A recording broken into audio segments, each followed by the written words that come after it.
What's happening to green? Everyone is so focusing on the word green. This is insane. We keep on inserting the green concept in our daily life. We talk more and would like to invest more on the green lifestyle, green food, and yet green building, green construction, and you name it.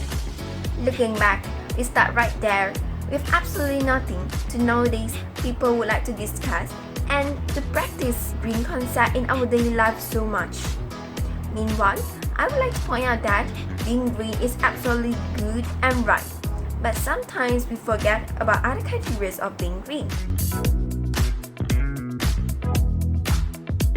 Instead of being green, I would suggest sustainable is the more precise word. So, good day ladies and gentlemen, this is Jiaxuan and this video will be discussing on how to be green as well as sustainable in our built environment.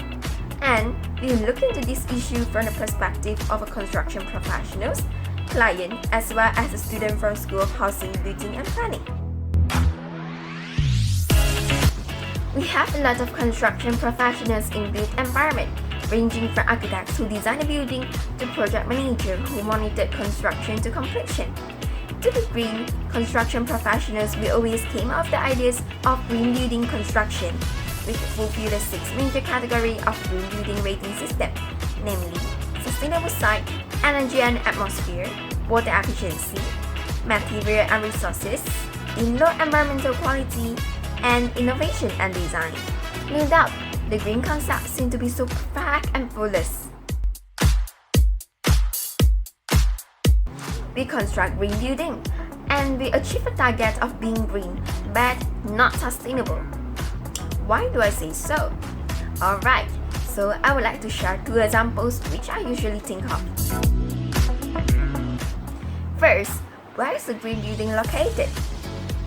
Let's take the case of 2 exactly seen green building in the hillside and in the city. Living in a green building in a city, always say place where people can access their belongings easily, probably by bike or by a short walk. Meanwhile, for high hill area, you probably need a 30-minute drive to the market to buy your belongings. Thus, in this case, do you think the constructions of green building in a hillside still a sustainable way? I believe you have your answer.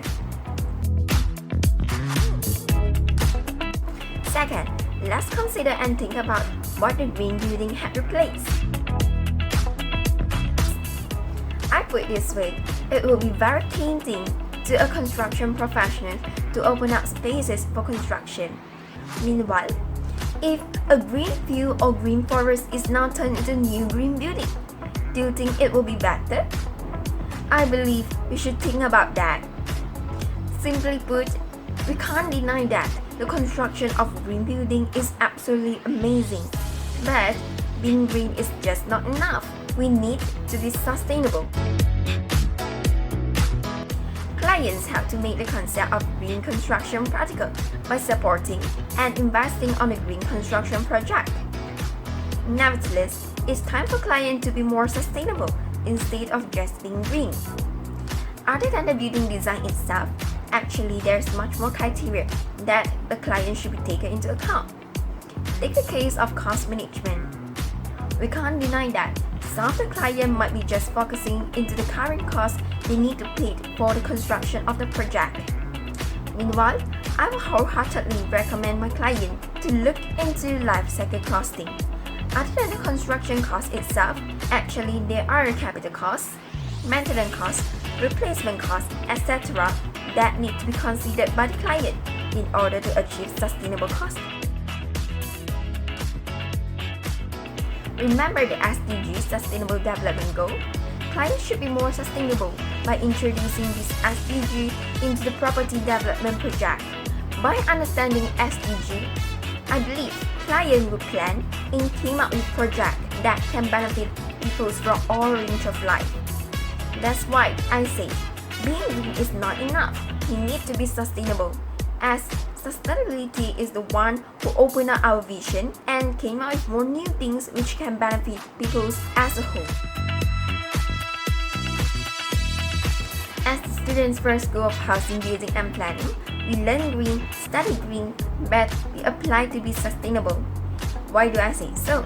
Here's my reason. As a student, we learn to be flexible as well as adapt to change. Take the case of this pandemic, students as well as lecturers are required to work from home. No doubt, as a student, we complain a lot as we are so unwilling to study and learn from home, and we miss the day that we spend time together in campus so much.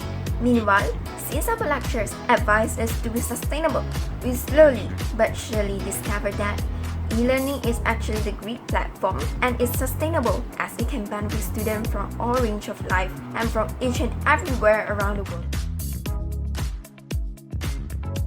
Yep, e-learning opens up spaces for us for long-distance studies, and at the same time, students from all around the world are able to study and learn synchronously via e-learning. So that's why I say, this is the best part of being sustainable, as sustainability enables a student to be flexible as well as be prepared for the unprepared. And that's why we are designed to be sustainable but not green, as sustainability is the one that helps us to look things in a bigger picture.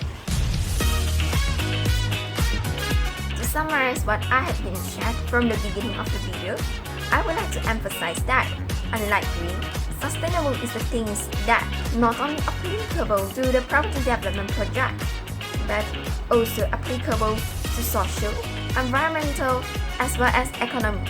Thus, I would say being green is just not enough. We need to be sustainable. That's all from me. Thank you and see you.